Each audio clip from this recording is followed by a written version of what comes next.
Anladım. Hocam kamera kesildi. Bir dakika bakayım. Devam ediyor. Son olarak hocam bu röportajı izleyen gençlere, yani herkes aslında ne söylemek istersiniz? Yani hedefler, içerik, eğitim durumları değerlendirme programının 4 temel ögesi bizim için çok önemlidir eğitim bilimlerine. Her insanın bir hedefi olmalı. Çünkü insanlar dünyaya gelirken kıskanç, kibirli, kompleksli, kaba, kötülük yapan anlamda doğmuyor.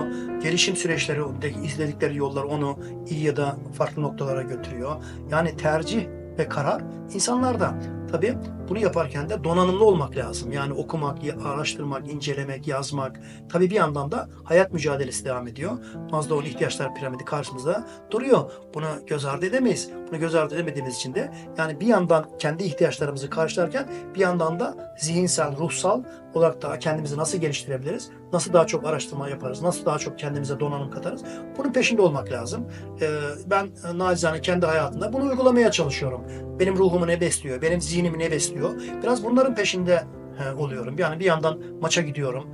Anlatabildim mi? Mesela pazar günü Ankara'da Gençler Birliği'nin Sakarya maçını izledim.